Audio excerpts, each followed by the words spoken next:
Okay, old metal casing, huh? Yeah. If y'all can remember back. Did you bring something to cut that? Yep, I brought a sawzall. But yeah, so we are here to put in a liner and replumb all this nightmare. So I'll show you what it looks like when we're all done and show you the water quality difference. So we went ahead and cleaned the well house out. You can tell it looks a whole lot better than the way it did. This tank, we originally were not going to replace it because it was a 2017 model, but the tank is bad. It's waterlogged and it's only like 6 years old. So luckily we brought one with us. So we're going to go ahead now and start the process of removing the pump to where we can then install the liner. Yes, sir. Nasty water on top of that. Water ain't supposed to be trapped in a bladder tank under pressure. Got everybody wet. So we got the well pump pulled out and we walk about to the 15-foot down mark and you can see the discoloration in the pipe. So that's basically where the water level fluctuates, where it gets oxygen and water. Get down a little bit deeper, around, I'm gonna say 60 foot. They put a torque arrestor and you can just tell the color of the pipe, how much iron it's got. And they put another torque arrestor at about 100 foot. And then here's the pump. They have a half horsepower, 12 gallon a minute, 2-wire, 230 volt.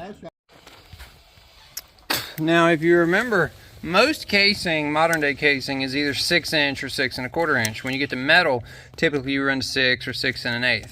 When you measure the ID of this is old casing. It is 5 5/8 of an inch. So in order to line this well, we have to use our smaller green packer, because the bigger packers are 6 1/4 and the smaller packers are 5 5/8. That's why I sell specialty well seals for wells like this. You always have to be sure to measure your casing. So here is our first 20-foot stick of 4-inch. And there's the rubber packer.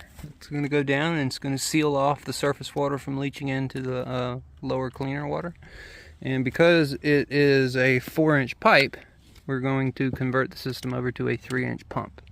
Because a 4-inch pump, a lot of times the wire guard, which is this thing right here, this lip will catch this lip when you go to remove it.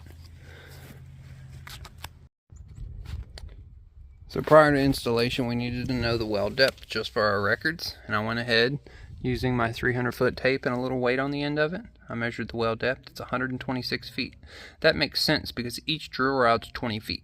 So that would be 6 drill rods plus the length of the 7-foot hammer, which would leave you with 126 feet. Now, typically when you install a liner, you need to know how deep to put the liner. Well, unfortunately with this well, it makes so much water. When we did the pump test, we couldn't draw the water level past about 49 feet. So we used our well camera, we ran the water for almost an hour, and we couldn't get it to drop below 50 feet. So what we're going to do this all by feel, and as we push the packer down, we will actually be able to tell when the boot is in metal casing versus when it leaves the metal casing and it is in the rock borehole. As soon as we feel it enter the rock borehole, that is when we're going to stop, because typically the well casing here down in the ground, when it meets the bedrock, that's typically where it leaks at. And that's what typically brings in surface water. So we're going to push the packer maybe 1 or 2 feet below into the rock, and then we're going to cap it off, and we're going to pump test the well before we make the liner permanent. So we've got our first pipe standing vertical in the air. We put it in by hand, and we have our safety clamp on, and our boot is about 1 foot below the surface. Now we're going to use our push bars, and we're going to push this thing down. So we are looking at the 60-foot joint right there. So we push all this in by hand using those bars, and we have to allow the glue to set up so we don't push and the glue not be dry. So we're going to push this one down to 60 foot unless we encounter rock. But unfortunately, I'm not showing you the process because I'm running out of storage and I don't have my tripod on me today. But I have other videos on liners. If you want to check those out, just find my well pump Q&A playlist, and you will find dozens, almost 100 videos well related, and you will learn about your system. That way you can better ask questions to the service provider in your area. If you are not subscribed to my channel, please hit that subscribe button. Give this video a thumbs up if you're learning something. And it really helps if you do hit subscribe, whether or not you're going to come back. It helps the algorithm, and so far YouTube does not support my content. So by hitting that subscribe button is the way that you can support me and support youth in trades. Let's get this thing in.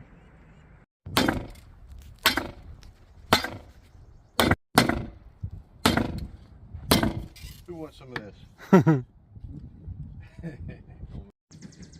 Alright, while Dad makes the pump, I'm going to show you this. So we ended up, we cut off a 2-foot section, more or less about 18 inches. And we have roughly 80 feet of liner in the hole. So we have like 78 feet of pipe plus the 16-inch packer. So it pushed through the pipe, through the casing really easily. And then what we believe is when it got into the rock borehole, it got really, really tight. And we beat it in with a sledgehammer, as I showed you, and we beat it down about 2 feet, and we decided it was so hard at that point, couldn't get it any further, so we put a lockable style clamp on it, and we're going to put the 3-inch pump inside of it. We're not going to drop the pump below the 80-foot mark. That way it leaves the pump inside of the casing to decrease any sediment. And we're going to put the 3-inch pump in there, so we're going to go ahead now and we're going to prep all that and get that all put together, measure, make sure we don't go past 75 foot, and drop it in and do a water test. That's awesome. I guess you'd call it awesome. I mean, they're only coming out about this far and they're turning around and going right on back. Yep. Thousands of them. Yeah, thousands of them. But yeah, there's a hole in the tree about 25 feet up, and they're all going inside of it. Right in this area. Yeah, Right there. Right there, isn't it? The one we're looking at? It's right on the back side of that little hole. So they may have two points of entry, but yeah. Don't want to piss them off.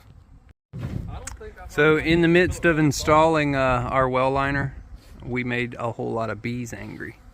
I don't know if you can see these things. Yeah, you can see that. But there are thousands of them. Yeah. Thousands of them. And they all came out of that tree right there, somewhere up there. They were swarming all around it. And then they all gravitated over here to this bush. So you got the tree, then you got the bush, then you got Dad, then you got the well house. So we got about 25 feet. Kind of crazy. All right, now it's time to put the pump in the hole. And we're gonna begin our pump test process. Fits like a glove. Perfect.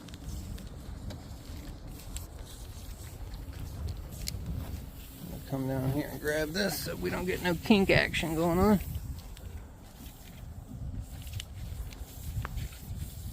What's crazy is the bees, they came for about 10 minutes, and as fast as they showed up, they left.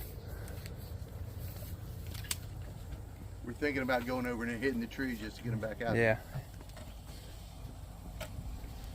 It was funny though, the minute we took the sledgehammer out and we were beating on this, right, that's when they showed up. Right. It was, yep. All right. Now we'll get a pipe, we'll wire nut the wires together, I'll go turn the power on, and then we'll run some water for a little while and see what it does. Justin, do me a favor, go ahead and wire those wires up right So now. before we pump test the well, I want to give you an expectation of what we typically want to find. Because we sent the packer down, it acts kind of like a squeegee, and it squeegees all the iron particle buildup off the walls. So we're going to get a heavy amount of red colored junk coming out at first. We're going to pump test it for quite a little while, and our expectation is the water actually become clear afterwards, and the water maintain clear. And the second thing is the water cannot cut off. So because we put the packer down and we didn't know any information down the hole, the well made a lot of water, but your fear with pushing a boot down is maybe you cut the water off. So we want to make sure we didn't cut the water off. So we have to pump test it, make sure the well doesn't run dry, and we want the water to go from really nasty mucky to clean and clear. That's when we know our job has been done correctly. All right, so we've started our pumping process. And I'll show you, this is what the color of the water looks like now. That's totally expected. Normally, after putting in a packer, we get a whole lot more tomato soup color.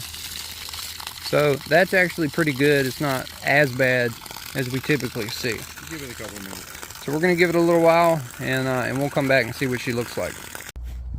Alright, so I have finished plumbing up the well house.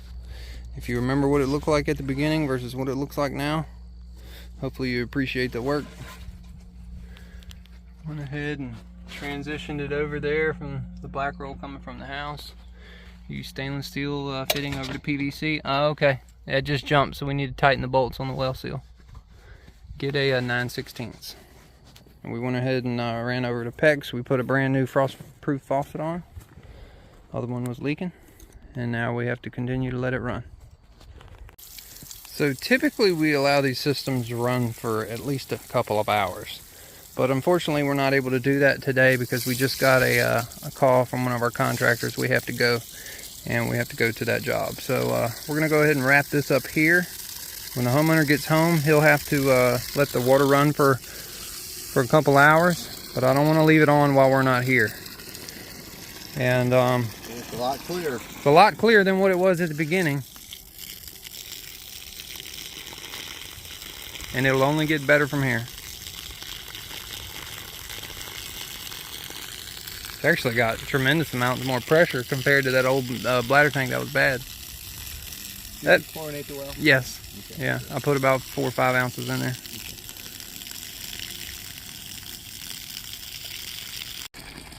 All right, so we allowed it to run for about 15 minutes prior to us just being able to leave, and look how clear it is. That is a success. Very happy with how that turned out. That's not even running through a filter. There's a filter under the house, and this is non-filtered water. That's beautiful, Phil. Good job. Liners are awesome. When they work.